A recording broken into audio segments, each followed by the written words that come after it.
Choisir tout, faire rimer ambition professionnelle et personnelle, prendre du temps pour soi, ne rien sacrifier. Bienvenue dans Les Équilibristes, le podcast qui invente de nouvelles façons d'intégrer toutes les facettes de la vie le plus harmonieusement et sereinement possible pour œuvrer à l'égalité femmes-hommes dans les entreprises, les organisations et la société plus largement. Pour traiter ces sujets millefeuilles, à la fois intimes, familiaux, sociaux, économiques, vous entendrez ici des conversations avec des femmes, des hommes, des couples, des experts qui choisissent tout et nous livrent ce que ça signifie pour eux et comment ils avancent. L'ambition de ce podcast, vous rassurer, vous faire réfléchir, rire et prendre du recul. Et surtout, vous mettre en action pour construire la recette qui vous convient. Je m'appelle Sandra Fiodo et je suis la fondatrice de Conscious Cultures, une société dont la mission est d'aider les entreprises à comprendre et prendre en compte qui sont leurs salariés, leurs besoins réels et aspirations pour concevoir les conditions qui leur permettront de fournir leur meilleur travail. Merci de votre écoute, je me réjouis de faire avancer ces sujets avec vous. Bonjour mes chers équilibristes. Je suis particulièrement heureuse de vous retrouver pour l'interview de cette semaine. J'ai eu la joie de recevoir Céline Alix, auteure du livre Merci mais non merci, comment les femmes redessinent la réussite sociale, sorti chez Payot il y a peu. Dire que j'ai été emballée par la lecture de ce livre est un euphémisme. Céline Alix y décortique le mouvement de fond qu'elle a observé et dont elle fait partie, de femmes intelligentes, talentueuses, qui arrivent à se hisser à des postes prestigieux, de pouvoir, d'impact même, avant de décider que merci mais non merci, elles ont envie d'autre chose. Toute la force du livre, c'est d'analyser le phénomène d'un point de vue systémique, sociétal, et pas comme une somme de destins ou décisions individuelles. Avec Céline, nous avons parlé du monde du travail actuel, très cloisonné du reste de la vie, de ses codes, encore peu accueillants pour les femmes, des leviers de motivation pour les femmes qu'elle a interviewées, au premier rang desquels se trouve l'efficacité. Nous avons aussi beaucoup parlé des conditions à créer pour que les femmes aient envie de rester, des nouveaux modèles qu'elles construisent et inventent, et de la sororité, ce soutien si précieux qui s'instaure naturellement entre elles. Nous avons échangé sur les notions de pouvoir, de réussite, et sur le fond, sur cette quatrième vague du féminisme qui amène les femmes à aller au-delà de l'égalité, à affirmer leur ambition de créer un autre modèle de réussite et de travail que celui dans lequel on leur demande de rentrer au chausse-pied depuis des décennies. J'aime ce que dit Céline au tout début de notre échange. J'aimais ce métier, mais je n'aimais pas la façon dont il était exercé. J'ai ressenti une espèce d'usure, avec cette idée que si on m'avait demandé de créer un monde du travail, je ne l'aurais pas forcément fait comme ça. C'est drôle parce que beaucoup d'entre vous m'ont écrit pour me signaler l'apparition du livre, à croire que son contenu fait écho pour vous. Alors je vous souhaite d'y trouver le courage de vous dire qu'un autre modèle est possible et que vous pouvez contribuer à le créer si c'est votre souhait. Bonne écoute. Bonjour Céline. Bonjour Sandra. Écoute, je vais commencer par dire un énorme merci pour ton livre, parce que j'ai vraiment, enfin c'est un sentiment, j'ai l'impression que tu as écrit le livre qui manquait en France, sur un sujet qui est traité dans d'autres pays, mais qui n'était pas traité en France, et te dire à quel point lire ton livre fait du bien. Et donc je suis très très heureuse que tu sois là aujourd'hui pour nous en parler en détail. Pour celles et ceux qui ne te connaîtraient pas, est-ce que tu peux commencer par te présenter ton parcours et ce qui t'a amené à écrire Merci mais non merci. Oui, alors donc moi je m'appelle Céline Alix, j'ai 47 ans et j'ai eu un parcours assez classique, de bonne élève, voilà, très scolaire, très sérieuse, tout se passait bien à l'école. Je ne savais pas trop quoi faire après le bac, mais je savais que j'étais plus littéraire que matheuse. Et en plus, j'avais déjà la langue anglaise que je maîtrisais parfaitement, puisqu'avec mes parents et mes frères, on était partis aux États-Unis pendant 1 an. Donc, j'ai appris l'anglais là-bas. Donc, j'ai trouvé un double diplôme qui mêlait le droit et l'anglais. Et donc, je me suis dit que j'allais tenter ça. Ça s'est bien passé. J'ai poursuivi mes études, etc. Je suis rentrée en stage dans un cabinet d'avocats anglais, un peu par hasard, mais parce qu'à nouveau, ça mêlait les deux matières. Et je suis devenue avocate, un peu par hasard, puisque de stage en stage, on m'a proposé de rester au sein du cabinet anglais, sous condition que je passe le concours du barreau que j'ai eu. Et donc, je suis devenue avocate un peu comme ça. J'avais jamais eu la vocation de l'avocat plaidant, etc. Mais bon, voilà, j'ai bien accroché avec le droit, et donc je suis rentrée dans ce cabinet anglais. J'ai travaillé ensuite dans un cabinet américain, à New York et à Paris aussi. Donc, en tout, je suis restée à peu près 8 ans. J'ai exercé la profession d'avocate d'affaires dans ces deux grands cabinets prestigieux, où donc on travaillait énormément. On était très bien payés. Le deal était très clair, hein. On était très bien payés, mais en revanche, on travaillait le soir, le week-end, les vacances étaient annulées. Moi, j'ai eu pas mal de dîners que j'organisais chez moi où je n'étais pas, puisque c'était à ce point-là. Donc, beaucoup de travail, etc. Le métier me plaisait.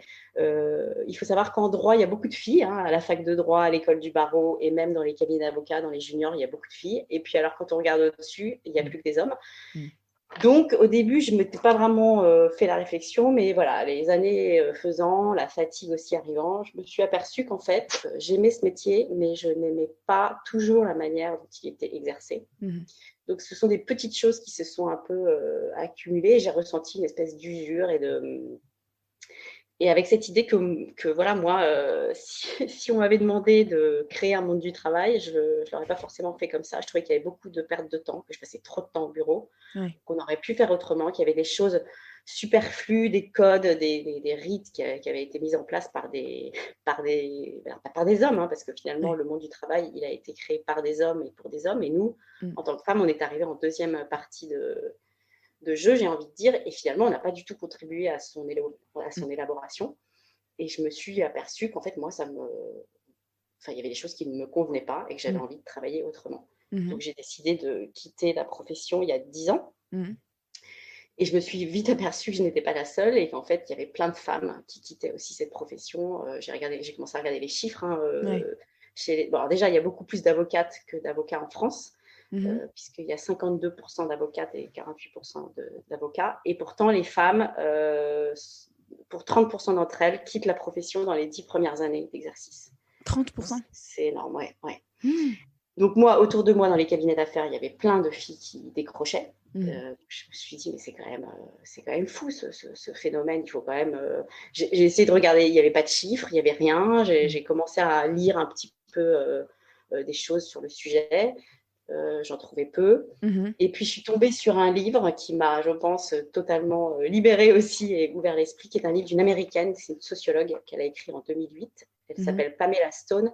Elle a écrit ce livre qui s'intitule Opting Out, pourquoi les femmes quittent leur carrière et rentrent à la maison. Pour la traduction en français. Alors, je me suis aperçue qu'aux États-Unis, c'était un phénomène qui avait été identifié et analysé. Donc, cette femme, cette sociologue Pamela Stone, elle est allée interviewer une soixantaine de femmes aux États-Unis qui avaient fait des grandes études, donc Harvard, Princeton, que sais-je, et qui avaient décidé de quitter leur carrière. Et alors, ce qui est intéressant, c'est que les Américaines, elles quittent leur carrière, et donc elles optent out, c'est-à-dire qu'elles sortent totalement du système. Donc, ce livre a mis le doigt sur moi, ce que j'avais vécu et ce que j'avais ressenti. Donc, ça m'a vraiment, c'était un vrai choc. Et je pense que ça m'a vraiment incité aussi à écrire le mien, parce que je me suis dit que c'était intéressant de voir qu'en France, les femmes ne rentraient pas à la maison, mais elles se déplaçaient, elles faisaient un pas de côté et elles inventaient un nouveau monde du travail. Et que la différence est intéressante. Et surtout, voilà, à nouveau, je trouvais que que ce phénomène, que ce que nous faisions, c'était un révélateur d'un problème de société beaucoup plus général, finalement, et donc ça valait le coup de le dénoncer et d'en parler. Donc, c'est ça que tu as eu envie d'écrire. Et ce que je trouve, c'est exactement ce que tu dis là, mais ce que je trouve génial dans ton livre, c'est que tu prends une approche systémique. C'est-à-dire, plutôt que de regarder des sorties de route, si on veut appeler ça comme ça, mais des espèces des parcours individuels qui sont souvent vécus, et tu en parles dans l'introduction, mais comme des échecs. Et c'est fou parce que je vois dans ma communauté d'équilibristes, et c'est mon histoire aussi, mais cette sensation de te dire, mais si je quitte le système, je vais me griller, je suis foutue, c'est un renoncement, c'est un échec, t'en parles beaucoup et ça fait du bien de le lire. Mais en fait, j'ai adoré ce prisme que tu as pris de te dire, mais en fait, c'est un mouvement de fond. C'est quelque chose de systémique. Comment t'en es arrivée à faire cette bascule-là de ton histoire individuelle à quelque chose de beaucoup plus grand? Vraiment, je crois que ce livre, il m'a vraiment. Que quelqu'un prenne, je crois qu'elle a mis 2 ans à faire son enquête, prenne le temps, et puis c'est une sociologue qui est dans une université américaine, etc. Je me suis dit, ah oui, non, mais si elle écrit là-dessus, c'est que c'est pas juste mon problème à moi, ou comme tu dis, la somme de cas isolés, hyper personnels. C'est qu'il y a vraiment un problème. Et puis, du coup, j'ai commencé à plus m'intéresser au sujet. C'est-à-dire que quand je rencontrais des femmes autour de moi, je leur demandais ce qu'elles faisaient avant, etc. Je me suis vraiment intéressée et je me suis aperçue qu'en fait, c'était un peu toujours la même histoire. Et quand j'ai commencé à interviewer des femmes, j'en ai interviewé une cinquantaine, mais je pense que j'aurais pu en interviewer 200. Je me suis arrêtée un moment parce qu'en fait, j'entendais toujours les mêmes choses. Donc, je me suis dit, il y a vraiment un... Donc, voilà. Le parcours typique, c'était très bonne élève, très sérieuse, très méritante. Ça marchait super bien. Et au bout d'un moment, il y a des pratiques qui rendaient le boulot insupportable.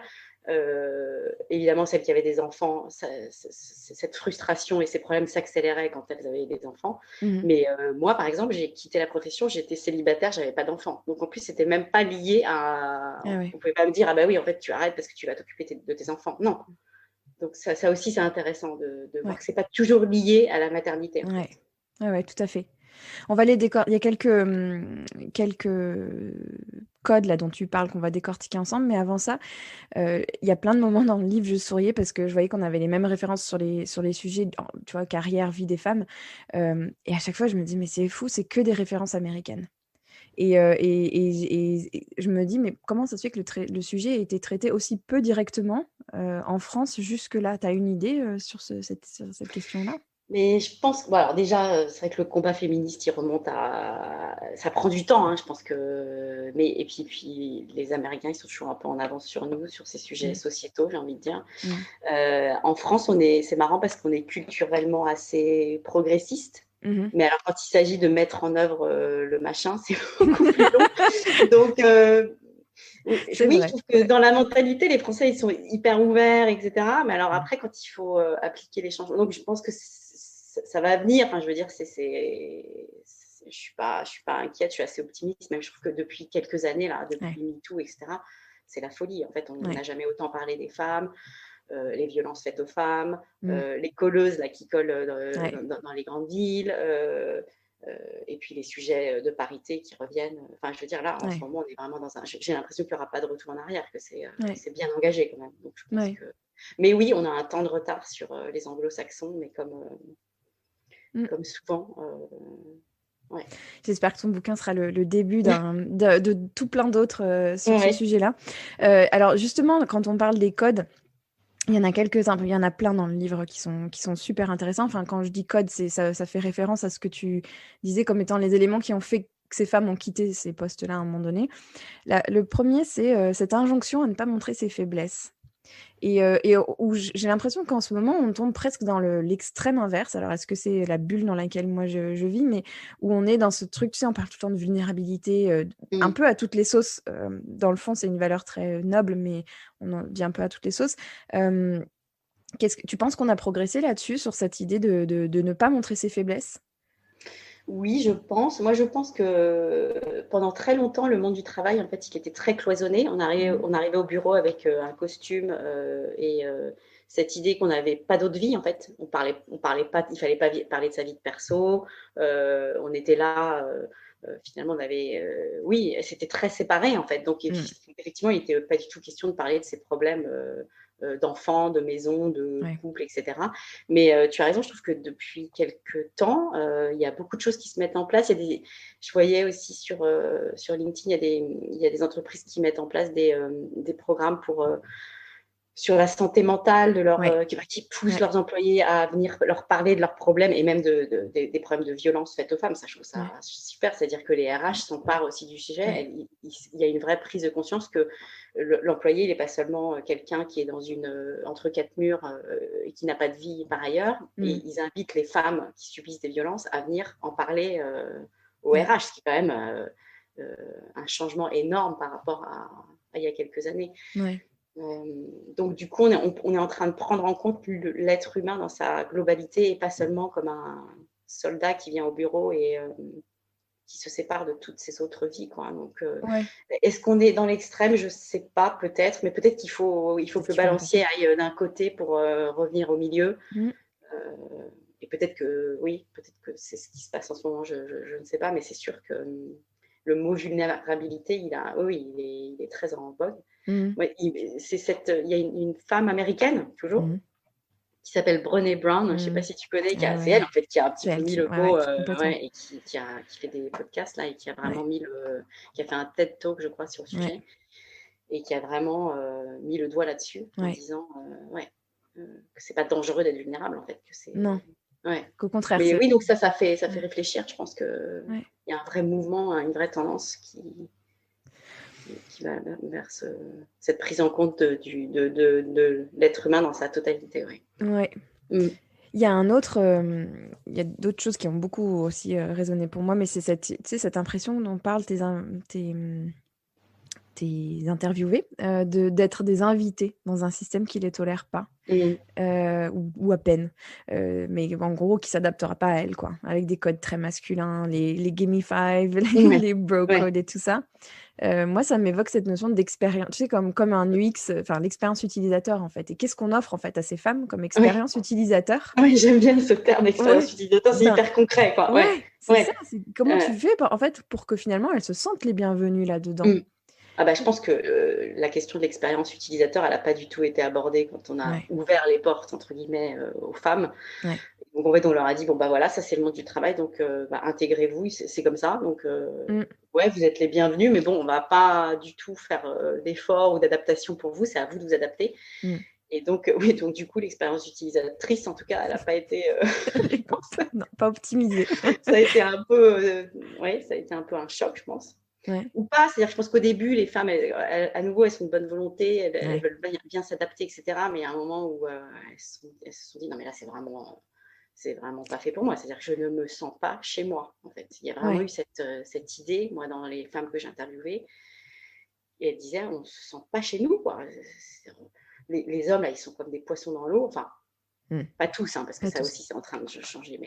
Mais nous, ces codes-là, ces histoires de je trouve toujours que les voitures de fonction, là, ouais, les trucs qui paraissent totalement, Ouais, c'est vraiment masculin, quoi. Donc ouais, ça aussi, c'est en train de changer. Mais ouais. oui, c'est ça, elles sont arrivées dans un monde qui n'a pas été créé pour elles, ni par elles, et donc je pense Et tu qu'elles parles de ont eu cette ce choc. adaptation. Est-ce que c'est la suradaptation qui fait qu'à un moment ça bascule et qu'on se dit non mais là je peux plus. Enfin, c'est ce qu'elles ont exprimé ou pas forcément? Oui, oui, je pense qu'il y a beaucoup de ça. Ouais, C'est-à-dire qu'elles se disent, bon, bah, j'ai la chance d'être là. Il y a toujours cette idée de culpabilité. ouais. J'ai la chance d'être là, je vais pas en plus râler, donc je vais m'intégrer. Mmh. On a bien voulu m'y accueillir, donc je vais m'y conformer. Sauf qu'à un moment, c'est trop, quoi. Il y a trop de, il faut trop rentrer dans le moule avec un chausse-pied et c'est trop difficile, quoi. Mmh mh. Ouais, il y a un peu cette idée. Il y a ça, il y a un truc sur lequel tu as mis le doigt que je trouvais super intéressant, c'est cette recherche d'efficacité qui avait l'air de revenir pas mal dans tes interviews. Tu peux nous en parler un peu de ça? Mmh. Oui, parce qu'en fait, moi, les raisons pour lesquelles ces femmes ont quitté ces postes à responsabilité, elles sont finalement assez, il n'y en a pas 36, hein. Il y a la première, c'est l'histoire du temps, c'est-à-dire la perte de temps. Ouais. Elles trouvaient qu'elles passaient, comme moi, hein, qu'elles passaient trop de temps au bureau, mais pour des raisons un peu exogènes, c'est-à-dire qu'Mmh. elles sont là pour faire leur boulot, il n'y a aucun problème, mais elle trouve qu'il y a beaucoup de temps perdu dans des réunions qui n'en finissent pas parce que l'ordre du jour n'est pas fixé, parce que les gens s'écoutent parler pendant des heures. Et en fait, ils sont venus là pour ça et pas pour régler un problème. Les femmes, en fait, ce qui les drive dans leur boulot, c'est l'efficacité. C'est-à-dire qu'elles recherchent l'efficacité. Ça leur procure une vraie satisfaction. Un travail fait, bien fait, et ensuite elles peuvent rentrer à la maison. C'est ça Mmh. qui les motive et qui les fait avancer. Donc ça, c'est la première chose. Et la deuxième, mais qui recoupe un petit peu aussi, c'est tout ce qui est manœuvre politique. Mmh. Voilà, code mis en place, c'est-à-dire renvoi d'ascenseur, je te coopte là si tu me mets là, toutes ces espèces de magouilles qui aussi Mmh. polluent un peu Mmh. l'efficacité et le vrai travail, en fait. Ouais. Ça, c'est des choses qui sont revenues dans toutes les interviews. C'est fou ça et c'est rigolo parce que, tu vois, il y a quelque temps, il y a un bouquin qui est sorti, enfin, il y a eu pas mal de discussions autour de comment mieux comprendre les règles pour se mettre dedans, tu vois? Mmh. Enfin, se dire: «Ben, c'est vrai que nous, en tant que filles, on nous apprend pas trop ces règles-là, donc il faut les apprendre, mieux comprendre comment ça fonctionne pour mieux s'y intégrer» Mmh. et là, finalement, on se dit: «On est au bout de ça», enfin, on arrive au bout de ce système-là où finalement, ces femmes-là, elles décident qu'elles en veulent pas de ces règles-là. Oui. Oui, alors moi, j'aime bien dire qu'en fait, ces femmes-là, finalement, elles vont au-delà de l'égalité parce Mhm. que c'est bien d'avoir les mêmes droits et les mêmes choses que les hommes, Mhm. merci. Mais en fait, nous, on aimerait déterminer les choses dont on parle. Donc, Ouais. c'est exactement ce que tu dis. C'est-à-dire qu'elles, elles veulent changer les codes, en fait. Elles veulent plus de ces codes-là. Elles ont essayé de s'y conformer, ça leur va pas. Donc, Mhm. elles vont au-delà, elles font un acte de création. En fait, elles inventent de nouvelles manières de travailler. Et je trouve que oui, l'efficacité dans la sphère professionnelle, c'est Mhm. quelque chose qui revient toujours, toujours. C'est leur objectif, en fait. L'efficacité, parce que c'est ce qui te permet de circonscrire le travail à un temps et un lieu enfin, un temps donné, Oui, et donc de vivre autre chose. C'est oui, il y a ça. Et puis, une vraie satisfaction à à la nouveau, tu vois, satisfaction ouais, ouais. intrinsèque.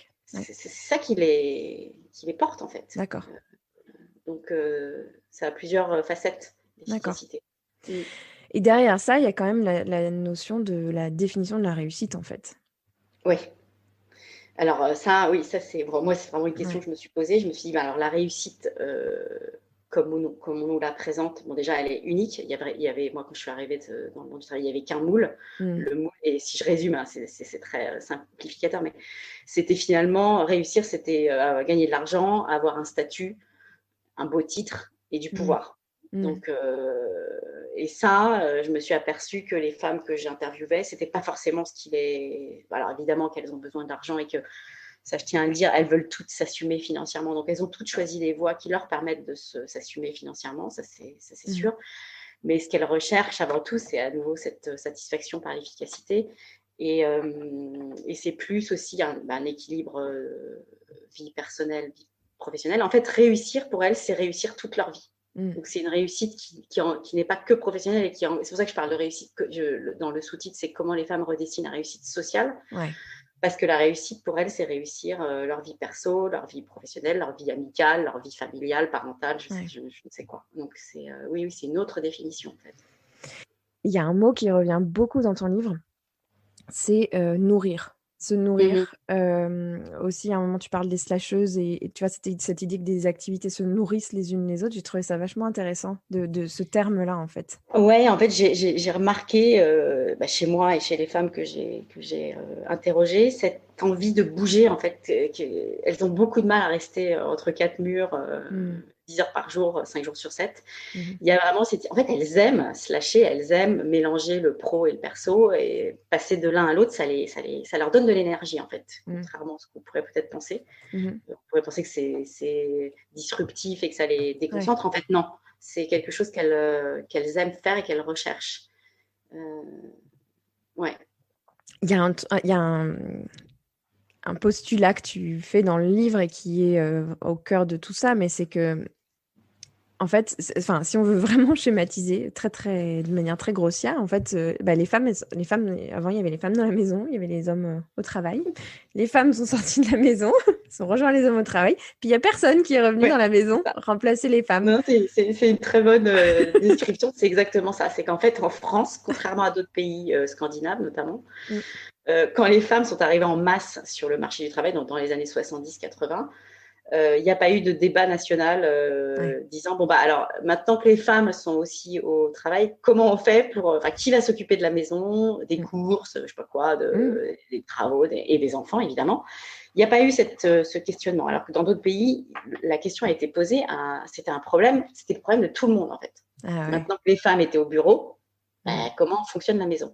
En France, il n'y a pas eu ce débat. On a juste dit aux femmes, bah, venez, regardez, on vous accueille. Bah, en revanche, c'est votre problème, qui va s'occuper. Et donc, elles ont pris ce problème sur leurs épaules, Mmh. en plus de s'intégrer dans un monde qui n'était pas le leur. Mmh. Elles ont pris le problème pour elles. Et Mmh. c'était leur problème. Et pendant longtemps, je trouve que dans les entreprises, on avait des politiques pour les femmes, des politiques de temps partiel pour les femmes, Ouais. comment retenir les femmes, etc. Et en faisant ça, en fait, on continue à laisser le problème aux femmes, alors que c'est un problème général. Ouais. Je veux dire, les enfants, ils sont faits par un Mmh. père et une mère, et donc et la maison, bah, les pères, enfin les hommes, ils habitent aussi dans une maison, donc il faut aussi faire les courses et la nettoyer et la laisser en bon état. Donc Mmh. il y a vraiment cette idée que que oui, non, mais tu décris bien, c'est ça. Elles sont sorties de la maison, elles sont arrivées au bureau, et puis, à la maison, il n'y a plus personne. Mais c'est elles qui ont pris le poids de ça, en fait. Mais et qui le prennent encore. Enfin, tu vois, bon, on va pas revenir sur tous les débats de charge mentale et tout, mais en fait, moi, je suis toujours frappée de voir, tu vois, dans les audiences de mon podcast, les épisodes qui ont le plus cartonné, c'est ceux où on parle de burn-out, tu vois. Et ça me fait mal, en fait, de voir ça. Je me dis, ça reste un truc très individuel, très... je me démène et je me débrouille et je me brûle, quoi, et je me fatigue. Et c'est, j'aime bien que tu recadres le problème comme étant un problème de société. Oui. Il y a un exemple là qui me vient en tête, c'est que j'ai interviewé une femme qui est coach parentale maintenant et qui m'a donné un exemple que j'ai trouvé juste génial, qui me dit, alors voilà, tu es chez toi, ton mari est déjà parti au travail et ton enfant a de la fièvre. Et donc tu te dis, mince, qu'est-ce que je fais? Est-ce que je l'envoie quand même à l'école ou est-ce que je vais chez pédiatre? Au lieu d'être toute seule avec ce problème à te culpabiliser, mais non, je devrais rester, mais en même temps, il faut que j'aille au bureau, donc j'en viens. Elle dit, tu prends ton téléphone, tu appelles ton mari et tu lui poses la question. Et c'est bête, hein, c'est vraiment, c'est rien. Mais c'est juste, c'est aussi son problème. Et en fait, ne garde pas le truc pour toi, parce qu'on a tendance à faire ça. Ça, c'est un tout petit exemple que je donne, mais finalement, il est hyper révélateur, je trouve. Tu vois, c'est mon problème. Mais non, en fait, cet enfant, il a aussi un père. Et tu vois, déjà ça, c'est des petits trucs qui... Et du coup, maintenant, je le fais. Alors que j'avais tendance aussi à me dire, bon, attends, comme c'est moi qui suis là, mon enfant est malade, c'est à moi de gérer, c'est à moi de réfléchir, de prendre cette décision qui est quand même... non, la décision, tu la prends à deux, en fait. J'ai bien aimé tu vois, pour illustrer l'idée que c'est pas ton problème, en fait. C'est pas ton problème, mais c'est vrai, hein, c'est vrai. Et c'est rigolo, et moi ça me fait penser quand j'étais en déplacement tout le temps, et à chaque fois, mon petit garçon il était tout petit, à chaque fois on me disait, mais qui s'occupe de ton fils? Il a un père. Ah bon? Oh là là, il gère. Oh là là, chapeau, hein. Non, il est content surtout d'être avec son fils. C'est toujours ce truc de... Ouais, c'est ton problème, quoi. C'est à toi de... Et comme les femmes prennent le problème pour elles ont tendance à... du coup, évidemment que personne va lever le doigt en disant tu veux que je te décharge de ton problème? Mais alors qu'il faut, en fait, il faudrait que, je veux dire, c'est un problème, c'est le problème de tout le monde. Et dans les entreprises, ce n'est pas seulement le problème des femmes. Il faut prendre le truc, à mon avis, en disant c'est un problème, c'est notre problème à nous en tant qu'entreprise. Oui. Tu vois, de permettre aux gens d'avoir d'autres vies. D'avoir d'autres vies, exactement. Tu parles, tu as une hypothèse sur le fait qu'on est en train de vivre une 4e vague du féminisme, et j'ai trouvé ça hyper intéressant sur le fait que les valeurs dites féminines prennent le dessus sur la générosité, l'attention à l'autre. Tu peux nous parler un peu de cette idée-là? Oui, alors moi, l'histoire des vagues, je trouve ça très intéressant, donc je me suis un peu penchée sur la question. Donc, les sociologues sont d'accord pour dire qu'il y a eu 3 vagues du féminisme. La première, dans les années 1850 jusqu'au droit de vote en France, c'est l'acquisition des droits civiques et civils, donc avec le droit de vote en 1945 pour les femmes. Ensuite, à partir des années 60, il y a une vague plus sur la libération du corps, la lutte contre le patriarcat, le féminisme, c'est MLF, etc., enfin dur, et puis les premières lois sur l'égalité professionnelle. La 3e vague, elle arrive à partir des années 90 et on parle là d'intersectionnalité. Le féminisme s'ouvre à d'autres discriminations que peuvent subir les femmes. Donc, on ouvre le débat aux lesbiennes, aux handicapés, aux femmes de couleur, etc. Donc, tout en poursuivant les combats d'avant. Et certains spécialistes, experts, disent qu'on est en train de vivre une 4e vague là, depuis les années 2010. Parce qu'en fait, pour constituer une vague féministe, il faut un renouveau de l'intérêt, de la mobilisation, et il faut d'autres moyens pour mener le combat et d'autres sujets. Donc, le renouveau, on l'a avec MeToo, etc. L'outil, c'est Internet. Donc, ça, c'est un nouveau moyen de mener le combat. Et les sujets, c'est la dénonciation des actes sexistes, misogynes, etc., systématiques, grâce à l'outil d'Internet. Donc, il y a beaucoup d'experts qui disent qu'on est en train de vivre cette 4e vague avec une mobilisation des jeunes femmes aussi qui est immense, quoi. Donc, et moi, pour la déplacer sur la sphère professionnelle, je me dis que cette 4e vague, pendant les 3 premières vagues, ça a été un peu une logique de rattrapage. On a rattrapé les droits qu'on n'avait pas. Et cette 4e vague, ça serait celle de l'épanouissement des femmes et donc à nouveau ce dépassement de l'égalité. De dire, bon, ok, merci, vous nous avez donné ce modèle-là, mais en fait, nous, on voudrait aller au-delà de l'égalité et on voudrait créer notre propre modèle. Donc, pour moi, la 4e vague dans la sphère professionnelle, c'est celle où on invente notre propre modèle professionnel. Ouais, qui est très empreint de valeurs totalement différentes de celles oui, alors, le premier. Ouais, moi, j'aime pas trop dire que les femmes font comme ci et les hommes managent comme Oui. ça, mais ce sont des valeurs dites féminines qui n'existaient pas du tout dans l'entreprise, parce qu'avant, à nouveau, il fallait arriver avec son armure au bureau, et puis il fallait surtout pas être faible, etc. Le monde du travail, avec son vocabulaire un peu guerrier, de sport, tu vois, c'est un combat, c'est dur, il faut se battre, tu vois, tu te fais passer devant par les autres, il y a des bâtons dans les roues, bon, bah, ça, ce sont plutôt des valeurs dites masculines. Et effectivement, les femmes arrivent avec d'autres manières d'approcher la relation professionnelle, plus collaborative, plus constructive, peut-être plus sincère. C'est-à-dire, je pense que dans une négociation, une femme, elle va peut-être abattre ses cartes, tu vois. Elle va arriver en disant, bah, voilà, moi, je veux ça. Voilà ce que je veux. Au lieu de partir dans un espèce de schéma, je vais être très dur au début, je vais être dans le conflit, je vais me montrer très dur pour ensuite, tu vois, c'est des approches, même concrètement, c'est très différent en fait. Ouais. Tu en as un super exemple d'ailleurs dans le livre, à un moment donné, qui est super bien, très intéressant. D'une femme qui négocie des grands comptes et qui la première année se fait briefer par son boss et il lui dit, bon, alors là, il faut que tu sois super tough, donc tu arrives et puis tu maintiens une position très dure, etc. Donc elle y va sans trop y croire, elle fait la négo, bon, c'est pas trop mal. Et l'année d'après, elle dit, mais cette fois, je vais faire à ma façon. Et en plus, en face d'elle, elle a une autre femme. Et en fait, les deux femmes se disent dès la première réunion, bon, bah écoutez, on va faire un truc, ça va aller vite, ça va être constructif. Moi, je veux ça. Vous voulez ça. Qu'est-ce qu'on peut faire pour qu'on soit toutes les deux satisfaites et donc, elle est ressortie de la négociation hyper contente. Et son boss lui a même dit, ah ouais, non, mais ça, effectivement, c'est une super négo. Ah oui, on peut faire aussi comme ça. Donc, ça, c'est un exemple très concret qui est intéressant. Il était super cet exemple. Et tu réévoques une découverte là, en neurosciences récente, mais que j'ai trouvé. J'en avais entendu parler dans un podcast et j'étais contente de le relire dans ton livre. Qui a pas juste, tu sais, on dit que les réactions en cas d'agression ou de stress, il y a le fight or flight, mais qu'en fait, comme on a étudié que des rats mâles, on est complètement passé à côté d'une autre réaction instinctive. Qui est le tend and befriend. Donc, quelque chose de plus, on se regroupe et on se serre les coudes et on fait ensemble. C'est une autre approche, finalement. Une autre approche. Et j'ai trouvé ça génial. Et ça, appliqué à l'entreprise, ça a vachement de sens, en fait. Oui, bah voilà, ça, c'est une bonne métaphore de l'entreprise. On peut effectivement appliquer cette 3e approche et essayer, expérimenter. Peut-être que ça ne marchera pas, mais au moins, c'est un autre outil pour travailler. Ouais. Expérimenter, je crois que c'est vraiment le mot-clé sur ces sujets-là.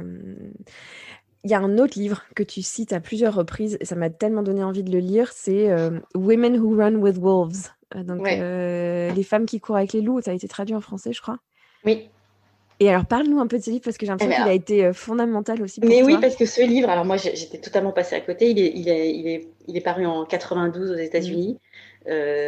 Clarissa Pinkola Estes, donc c'est une universitaire qui a étudié la psychologie, la psychanalyse, la philosophie, etc., et qui a écrit ce livre. Donc moi je trouvais le titre un peu bizarre, donc en fait c'est une amie qui m'en a parlé, qui m'a dit il faut absolument que tu lises. Je me dis mais c'est quoi ce titre un peu tu vois, un peu new age. Et en fait c'est juste exceptionnel, et elle fait un parallèle entre les femmes et les louves. En fait, si je peux... Enfin, moi, il y a un passage que j'ai repris qui m'a totalement parlé, si je peux le lire. Lis-le. Elle dit « Une femme saine est comme une louve, robuste, dotée d'une immense force vitale, débordante d'énergie, donneuse de vie, consciente de son territoire, inventive, loyale, bougeant beaucoup. Séparée de sa nature sauvage, sa personnalité s'affaiblit, s'étiole, devient spectrale. » Et ça, moi, ça m'a totalement parlé parce que je me suis vue dans mon bureau voûtée à 5h du matin en train de gratter les derniers et de voir le soleil se lever et tout ça. Et je me suis dit, mais oui, mais c'est ça, moi, je m'étiolais en fait dans cette manière d'exercer mon travail avec Sarah en étant coincée un peu dans ce bureau. Et elle fait l'hypothèse que la femme a une nature sauvage et que si on la bride, elle est malheureuse, alors qu'en fait, si on lui permet de la développer eh ben, ça lui donne une force et une puissance incroyable. Et Ouais. donc, le livre est juste... Ah ouais, non, il est incroyable. Et en fait, elle part de mythes, tu vois, de contes. Il y a notamment le conte de Barbe Bleue, que j'ai trouvé hyper éclairant. Et elle part de ça pour faire son propos et voilà, inciter les femmes à être elles-mêmes, à bouger, à délimiter leur propre territoire, à s'entourer des gens qui la portent. Enfin, ouais, ça a été une grande découverte aussi, ça, de lecture. Ça me fait des frissons de t'entendre dire ça. Non, c'est vachement fort. Et tu sais, et ce qui est marrant, c'est que dans les librairies, je le vois sur les tables. En fait, il revient là sur les tables. Donc, ça veut dire qu'il reprend un peu d'actualité. Ah, génial. On mettra tous les liens en commentaire. J'aimerais bien qu'on parle du nouveau monde du travail qu'on pourrait construire, qu'on doit construire, parce que c'est aussi la mission de l'entreprise que j'ai créée. Et à un moment, tu poses une question très utile. Tu dis, mais en fait, qu'est-ce qui leur donnerait envie aux femmes de prendre le pouvoir, de rester? Oui, alors parce que c'est vrai qu'on parle toujours de plafond de verre, que les femmes se mettent des freins, qu'en fait elles veulent pas prendre le pouvoir, qu'elles veulent rester dans leur coin, etc. Et moi, je me suis interrogée en me disant, mais pourquoi est-ce qu'elle ne veut pas prendre le pouvoir? Peut-être parce que la définition du pouvoir telle qu'on l'entend aujourd'hui, ça les intéresse pas trop. Dans le sens où le pouvoir exercé comme quelque chose qui est détenu par une personne, qui est tout en haut, isolé, tout seul, parce que c'est ça aussi, avoir le pouvoir, c'est quand même être super seul, avec tous les autres en bas qui sont là en train de le regarder avec autorité, etc. Donc peut-être que c'est ça qu'il faut changer en fait. Peut-être que le pouvoir, il faut l'entendre comme quelque chose de... au contraire, avoir le pouvoir, c'est être au milieu de quelque chose et de gens et de les fédérer, de les rassembler. Avoir le pouvoir finalement, est-ce que c'est pas emmener les autres, les propulser et être au centre de ces gens-là, plutôt que, voilà, à nouveau, dans une idée verticale, plutôt qu'être tout en haut avec les autres en bas. Et finalement, il n'y a pas de friction, tu vois. Je trouve que peut-être si on redéfinit, si on admire les gens qui ont du pouvoir parce que justement ils sont au centre des choses, peut-être que ça donnera envie aux femmes de prendre le pouvoir. Et parce qu'ils sont fédérateurs et parce qu'ils sont... À un moment, il y a une de tes interviewées qui dit on lui reprochait son style de management. Oui, trop généreux. Oui, c'était dingue ça. Oui. Tu fais trop attention aux autres. Oui, c'est ça. Elle disait je manageais avec générosité, c'était ma façon de faire. Et en fait, on lui disait non, mais il faut pas que tu t'intéresses aux gens comme ça. Et tu sais, mais moi, c'est comme ça que je fais, quoi. Donc, Et justement, tu parles de cette solitude qui, je pense, parle beaucoup à celles qui écoutent et qui le vivent. Mais c'est une question que je me suis beaucoup posée aussi. C'est, tu vois, en fait, dans le fond, c'est quoi le pourcentage qui fait que ça bascule? Tu vois, quand tu es toute seule au milieu d'un codir où il n'y a que des hommes, ou je me suis souvent demandé, mais si on avait été plus de femmes, ça aurait changé quoi? Tu vois, ça aurait fait quoi? Oui, l'image de la réunion où tu arrives et il y a 15 types en costume autour de la table et toi, tu es toute seule, pour moi, elle est très, très marquante parce que c'est quand même un choc visuel. Et une des femmes que j'ai interviewées m'a dit, c'est marrant, elle était très affirmative, elle m'a dit, moi, je pense qu'il faut 25% de l'autre sexe pour que ça commence à basculer et que le sexe dit minoritaire se sente à l'aise et suffisamment en confiance pour vraiment s'exprimer, etc. Donc, bon, elle me dit, si on est 2 sur 15, c'est déjà bien parce que tu peux déjà avoir... Parce que c'est fou, c'est très concret, en fait. Si dans la salle, tu as 3 ou 4 femmes avec qui tu peux avoir un échange, un regard, et tu sais qu'en fait, elles te comprennent, ça change tout. Et elle disait, 1 ou 2, c'est pas suffisant. 4 ou 5 sur une vingtaine, déjà, tu vois, un peu répartis dans la salle. Donc ça, c'était son chiffre à elle. Je pense qu'elle n'a pas tort. C'est pour ça d'ailleurs que les lois qu'on met en place, tu as vu, c'est 40%. On parle de... Je pense que ça a été réfléchi aussi. Ça bascule, il faut quand même être plusieurs. Ouais, c'est sûr. C'est seul, c'est trop difficile. Dans le fond de tout ce qu'on raconte là, il y a beaucoup question de fluidité. De fluidité entre les rôles, entre les espaces, entre les différents temps de vie aussi. Et tu appliques cette notion de fluidité aussi à l'entreprise sur la fin de ton livre. Tu parles pas mal de l'entreprise étendue et de talent externalisé. J'ai trouvé ça hyper intéressant. Est-ce que tu peux nous en parler un petit peu plus? Mais ça, c'est venu parce que moi, parmi les femmes que j'ai interviewées, beaucoup sont finalement restées, ce que je te disais, dans leur métier. Simplement, elles ont fait aussi ce pas de côté. Elles se sont mises en indépendantes et elles continuent à travailler avec l'entreprise dans laquelle elles étaient salariées avant. Donc déjà, c'est c'est hyper agréable et c'est hyper confortable quand tu quittes ta boîte, mais que tu continues. Et donc, c'est une des femmes que j'ai interviewées qui m'a parlé de ça, de talent externe. C'est qu'en fait, elle avait passé 15 ans dans sa boîte. Et là, en fait, elle continue à bosser avec eux, mais en externe, en indépendante. Et qu'elle, ça lui a changé la vie parce qu'elle a eu un autre mode de vie et même une autre légitimité, j'ai envie de dire. Tu vois, l'entreprise fait appel à elle parce que pour ses compétences, etc. Elle n'a plus du tout la pression et la charge de la hiérarchie, etc. Et donc, beaucoup ont fait ce pas de se mettre à côté de la grosse entreprise et de travailler pour elle en indépendante. Donc ça, j'ai trouvé ça intéressant. Et moi, personnellement, c'est aussi ce que j'ai fait. Moi, j'ai monté un réseau de traductrices juridiques, donc on continue à travailler avec des avocats et avec nos anciens confrères.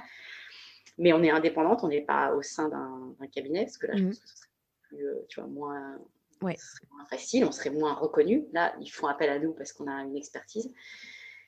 Et voilà, on s'est mise à côté, en fait. Ouais. Et comment il marche ton collectif, justement? J'avais envie que tu nous en dises un peu plus. Comment ça fonctionne? Donc on est 8 femmes. C'était pas décidé, c'était pas conscient, mais c'était peut-être inconscient parce que il se trouve qu'on est 8 anciennes avocates. On a toutes travaillé ensemble en tant qu'avocates dans des structures différentes. Donc déjà, ce qui est super, c'est qu'on sait exactement comment on travaille et donc il y a une confiance qui est absolue. On a choisi délibérément une structure, mais hyper légère, c'est-à-dire que nous, on est toutes indépendantes, on est toutes professions libérales. Donc, on a seulement une marque et un site internet en commun. On a chacune nos comptabilités. Donc, en fait, c'est hyper léger. On n'a même pas mis en place tu vois, de système de commission. S'il y en a une qui reçoit un dossier et qu'elle ne peut pas le faire, elle le passe à une autre. On s'est dit, on ne va pas commencer à se facturer des pourcentages parce que déjà, ça va prendre un temps fou. C'est compliqué. Et si tu veux, en fait, comme c'est fluide, chacune envoie à l'autre. Et donc, on a un groupe WhatsApp. C'est vraiment du très, très léger, quoi. Moi, je partage un bureau avec une des 8. Mais sinon, les autres sont chez elles.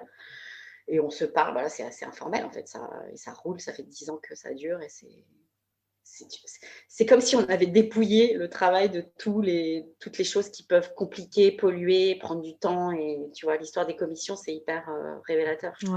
Parce qu'on aurait pu rentrer là-dedans et se refacturer 2%, hein, mais on s'est dit, ça va créer des tensions. C'est inutile, en fait. On se fait confiance. Il y en a une, tu vois, par exemple, qui prend toutes les vacances scolaires. C'est pas un problème, elle nous l'a dit, donc on va pas aller lui dire mais cette année t'as pas assez travaillé. De toute façon on s'en fiche parce que comme on a nos comptas perso, elle gagne moins que les autres, mais c'est son choix. Et s'il y en a une qui peut pas prendre un dossier, on dit ok, on demande à une autre, et on sait que si un dossier est pris par une de nous, il va être fait de manière ça va être parfait et qu'il y aura même pas à vérifier, quoi. Donc c'est très mais c'est aussi parce qu'on se connaissait avant, on s'était vu travailler dans d'autres, tu vois, circonstances et qu'on est complètement sur la même longueur d'onde, en fait. Ça doit être, pour vous, je vois très bien les bénéfices, les avantages, mais même pour vos clients, ça doit être super rassurant de savoir qu'il y a ce collectif-là qui existe et que dans tous les cas, leur demande sera traitée c'est ça. et bien. Parce que l'idée, c'était de surtout pas dire non à un client et de le laisser en l'air, quoi. Donc, ça nous permet de gérer le flux de dossiers, de jamais dire non, tout en étant super fluide, effectivement, et débarrassé de toutes ces histoires de justification, rapport de force. Il n'y a pas de statut, tu vois, on est toutes sur le même plan d'égalité, en fait. Et alors, justement, il y a quelque chose qui m'a interpellée dans ce qui est dit dans ton livre, c'est que souvent ces femmes finissent par se regrouper entre elles. Et il y a un côté, même si tu dis que là ça s'est fait spontanément comme ça, mais est-ce qu'il n'y a pas un risque aussi finalement de se couper aussi des hommes, tu sais alors je pense pas parce que déjà, moi, mes clients, c'est autant des hommes que des femmes. Et puis, s'il y a un avocat qui veut devenir traducteur, évidemment qu'on va lui ouvrir les portes et que c'est pas du tout, comme je te dis, c'est pas une décision. Je pense qu'il y a un peu de l'idée, tu vois, c'est un peu l'idée que, à nouveau, le balancier, il part dans un sens. On a envie de se regrouper entre femmes, on expérimente, on teste, mais je suis pas inquiète on va pas avoir deux mondes parallèles avec des hommes et des femmes, je pense pas. Et puis les jeunes générations, ça c'est ce que je voulais dire aussi, j'en parle dans le livre.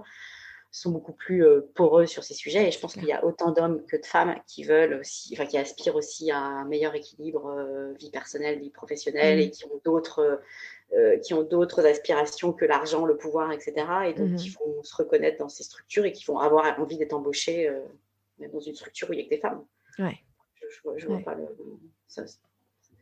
Je pense, moi je suis pas inquiète là-dessus. Ouais, il y a pas de, effectivement, toujours cette idée de fluidité, quoi, en fait, où c'est même pas un sujet, en fait.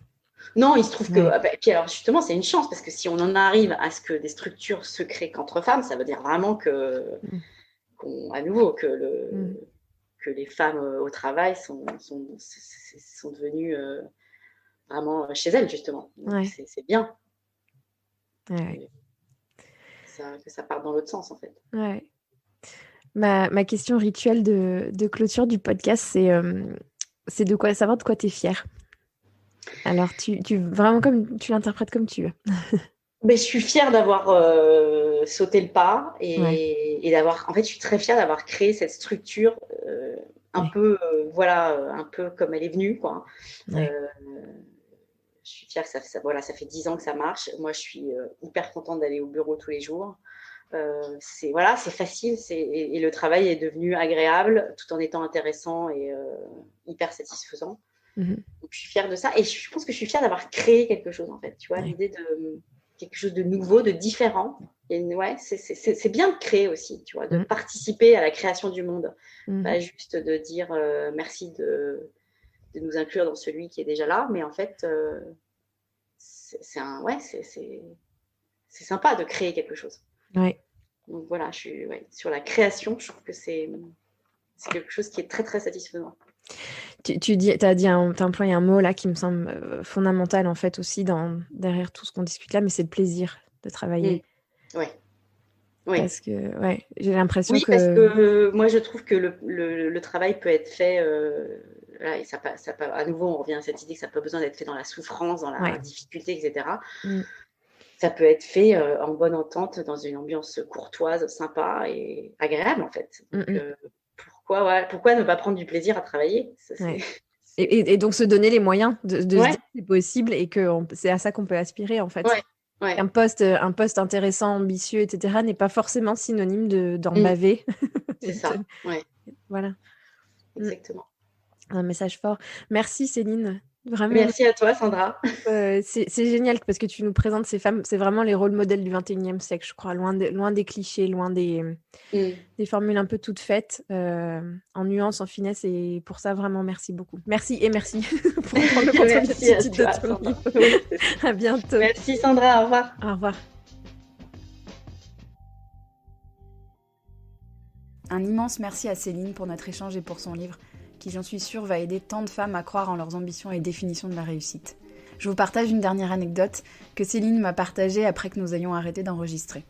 Elle me racontait que sa colocataire de bureau, qui est aussi membre du collectif de traduction juridique qu'elle a cofondé, a une passion pour la poterie et a installé un tour de potier dans leur bureau. Pendant que Céline écrivait le livre, sa colocataire faisait des pauses en faisant de la poterie. L'efficacité au travail ponctuée par des vrais moments de plaisir. Toujours le « et » à méditer. Si cet épisode vous a plu, si vous aimez les équilibristes, votre soutien est précieux pour permettre à d'autres de le découvrir. Vous pouvez partager un épisode avec quelqu'un à qui vous voulez du bien, sur vos réseaux, Instagram, LinkedIn, par mail, par texto, et mettre une note et un commentaire sur votre plateforme d'écoute. Ça m'aide énormément, alors merci beaucoup d'avance. On se retrouve dans 2 semaines pour le portrait d'une autre femme qui invente le travail de demain et que j'ai vraiment hâte de vous partager. Prenez bien soin de vous et à bientôt.